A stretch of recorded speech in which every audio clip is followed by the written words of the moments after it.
the most powerful man in Red Hollow was digging his own grave.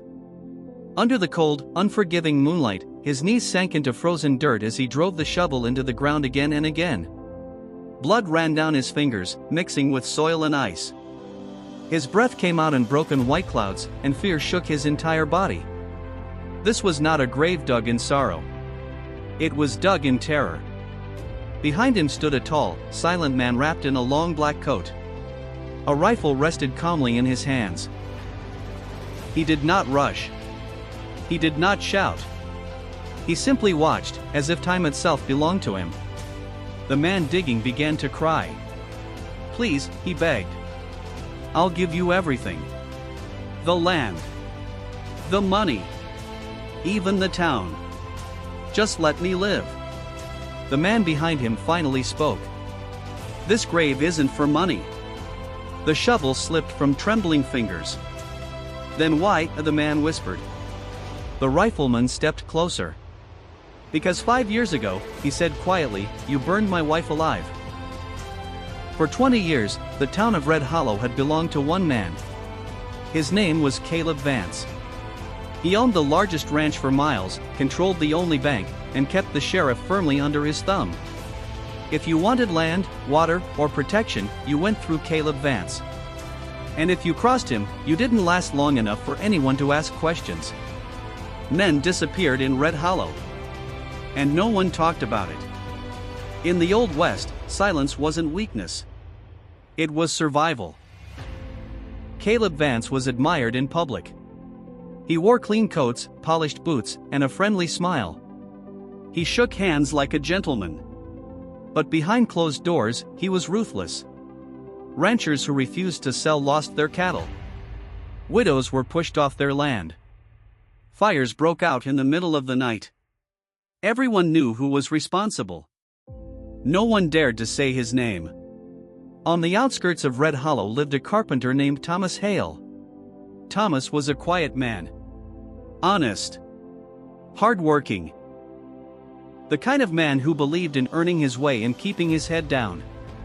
He lived in a small wooden house near the creek with his wife, Margaret. The house wasn't fancy. But Thomas had built it with his own hands. Margaret filled the home with warmth. She laughed easily. She believed people were good, even in a town like Red Hollow. They dreamed of growing old together. Of children. Of a peaceful life. They weren't rich. But they were happy. Their land was small, but it had water that flowed year-round. And in Red Hollow, water meant power. One evening, just before winter arrived, Caleb Vance rode up to their house. He brought a contract and his smile. "I'm buying this land," he said, sitting at their table without asking. Thomas read the paper slowly. Then he folded it and shook his head. "I'm not selling." Caleb smiled wider. 2 nights later, flames lit the sky. Thomas woke to heat and smoke. Fire roared through the house. He screamed Margaret's name and fought his way forward, but the roof collapsed, throwing him back into the dirt. Neighbors arrived too late. Margaret did not survive. The sheriff called it an accident. Everyone knew it wasn't. Thomas stood at his wife's grave as dirt fell onto the coffin. His hands were burned. His lungs scarred. His eyes were empty. He did not cry. From that day on, Thomas Hale stopped speaking. After the funeral, Thomas disappeared. Some said grief had driven him mad and that he wandered into the mountains to die. Others whispered that Caleb Vance's men had finished the job quietly.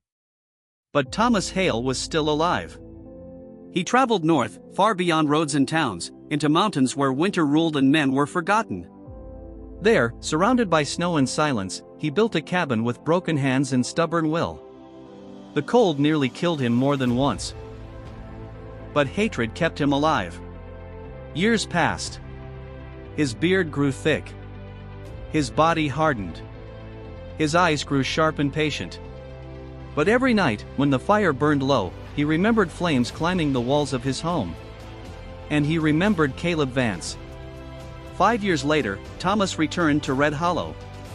The town barely recognized him. He walked with calm confidence. He spoke little. He watched everything. He took work digging graves at the edge of town. People thought it suited him. They didn't know he was studying the soil, learning where the ground was soft, choosing the right place. Caleb Vance, meanwhile, was unraveling. He drank more, talked louder. He had begun to believe himself untouchable. One night in the saloon, surrounded by whiskey and laughter, he started bragging. "Fire solves everything," he laughed. "Especially when folks don't know how to fight back." The room went silent. 20 people heard it. And one man remembered every word. Thomas didn't confront him. He waited. 2 nights later, Caleb rode home alone, drunk and careless, through a narrow pass known as Devil's Ridge. The moon hung low. The road was empty. Thomas stepped out of the darkness. Caleb barely had time to recognize him before the rifle butt struck. When he woke, his hands were tied. The cold cut into his skin. A shovel lay at his feet. "Dig," Thomas said. Now the hole was finished. Caleb fell to his knees. "I didn't mean to kill her," he sobbed. "It was business." Thomas spoke softly. "She begged you." Caleb froze. "You heard her scream," Thomas continued. "You smelled the smoke. And you walked away." Thomas did not shoot him. He made him lie down. By sunrise, Caleb Vance was gone. By noon, the sheriff found the grave. By evening, Red Hollow knew the truth. Thomas Hale did not run. He stood beside the grave, waiting. When the sheriff raised his gun, 20 people stepped forward. They spoke about the fires, the threats, the confession. The sheriff lowered his weapon. Justice, delayed for years, finally arrived. Thomas Hale left Red Hollow before winter returned.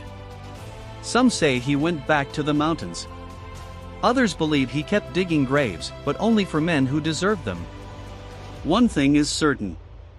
In Red Hollow, people learned a hard lesson. Sometimes the most dangerous man in the room isn't the loudest. It's the one who waits.